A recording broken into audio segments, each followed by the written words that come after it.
happens if... Too soft, too soft. Too strong.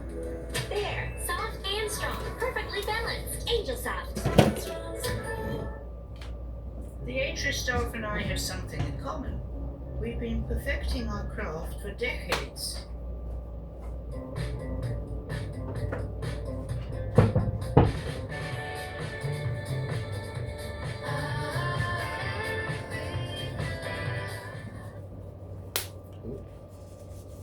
The televangelists, and they catch a lot of flack now because they're on TV, and they say the Lord said, "Give me $10,000 in the next 5 minutes, and you receive a blessing." Or you Petey pop off in there. I'm like, oh no. I said, he didn't tell me that. I prayed last night. He didn't mention nothing about coming up $10,000, so I'm gonna wait. I'm gonna hold on. And it's kind of always been like this. If you go back and look at the televangelists, they've always been like, asking for money. But I don't know if that's they say prosperity. Yeah, the prosperity ministry. Yeah. So, I mean, did your dad run one of those? I think that's what my dad that's what he battled, because he didn't want to be a part of that. But we were in, he was a lot more of the evangelist or the preacher that they would invite to come to those type of churches. He would leave his message and then he would go on because they would see him on TV, right. Yes. And he would, he kind of spark the fire, get everybody excited and all the different revivals. So he knew it as well, and that's why that's why I kind of fell back from the church, because the church is a business, and it's unfortunate that you got to mix business and spirituality, because if you're legitimately just trying to help people and save souls, but I think ultimately they should just have a general admission price. So like, what you gonna pay to get in, and then they ain't asking for nothing else, because you got to keep the lights on, you got to pay for the air conditioning, it is a business. But if you feel like you swindling people with the word, I think that's where people so if they, I think again, legitimately, if they just Bentleys and all this, it's like look. And honestly, like, if you really believe in the word and all that, you're supposed to be helping people, bro. Your whole life is supposed to be dedicated to helping people and making sure people eating, making sure, especially if you're getting that type of money. Like all of that stuff. And this is where, again, because I studied this, grew up in this, I understand there are actual principles within different spiritual beliefs and religions that the tithing purpose of giving 10%, of showing that money is not your God, and what you reap is what you sow. Give on it, it'll be given unto you. Press down, shake together, run it over. All of that stuff is real. You know what I mean? But you don't have to give it to an individual or a space. It's just showing the humbleness of that. You never let he was like, God. You don't got and even like you go back into the all this other stuff you're doing, you don't have it's all about the sacrifice, and that's why they would sacrifice animals, because those animals, their money. You know what I mean? So like, I'm gonna give you this because he had two church. He was right too. He was right. He was like, yo. So I understand those principles. Man. Like, yo, I'm gonna give to you. I was like, wow. Everything that I make. But he was, I'm not gonna lie though, he was one of the type of pastors though, he wasn't into material. I never see, like, regular car, he was really regular, Again, it gets it's all perception. At all.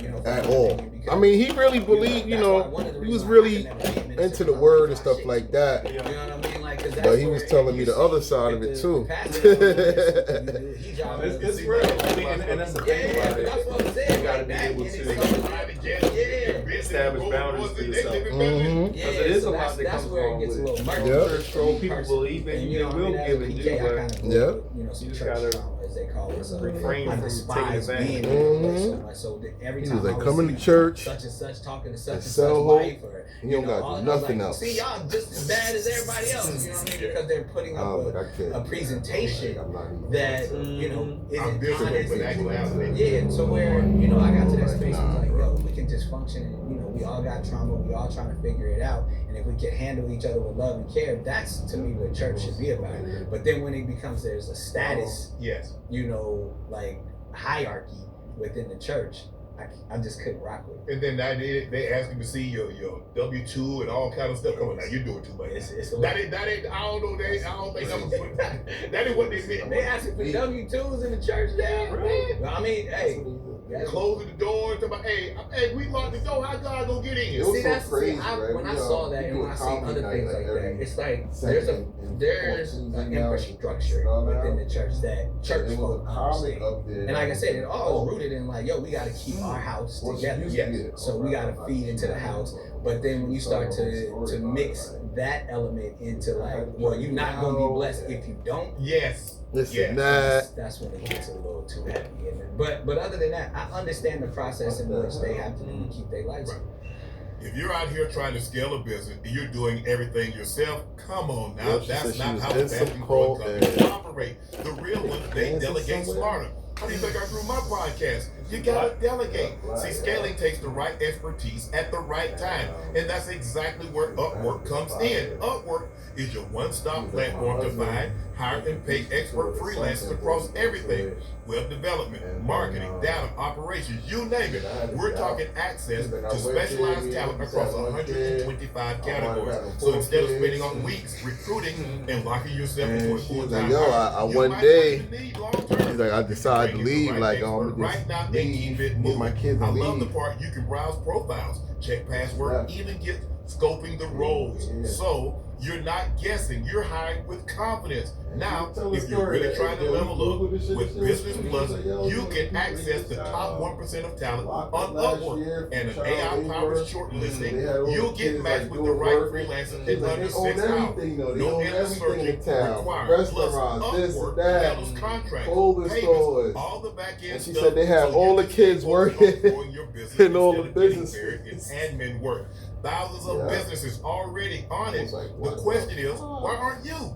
Go ahead and visit Upwork.com/ShayShay right now to post your job for free. That's Upwork.com/ShayShay to connect with the top talent ready to help your business grow. That's UPWRK.com/ShayShay. Upwork.com/ShayShay. You know what I'm saying?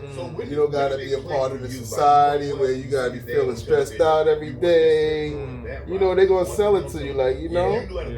And then they got wealth, you know, money and stuff. They're like, look, man, you come with us. You be doing, especially like women. You just gotta do womanly duties every day. You don't have to work. Wherever my dad would go, he would put me on first. And at first, it was kind of like a cute little gimmick. Like I would do like the baby preacher, you know what I mean? Have my little sermons about Shadrach, Meshach, and Abednego. So you had a little kid, all of that. I was in the suit, me and my dad. But now she's so proud. She's like, yo, I got cameras. I just knew all over my house. Roof, this, that. I was like, you are still scared of these people coming to get your ass. She said they be sending threats. She said before, whether it was when she first left, they was sending all kind of threats. There's something here. She was like, they found out where I was at. They sending all kind of threats. Because ultimately, once I got to that age, it was like, oh, I want to be a rapper. And I was really still there, like freestyling. He would put me on the spot, but I could only freestyle about biblical characters. Like, go ahead, give one about Noah. And it would just be, crazy. It was entertaining. And I knew I wasn't gonna be like a Christian rapper or something like that. So my dad was so like, you about to be LaCree before the me and LaCree bitch. Yeah, absolutely. But back then, I think my dad saw that I was, silly and could do impressions and stuff. So he was like, yo, every kid in these projects want to be a rapper.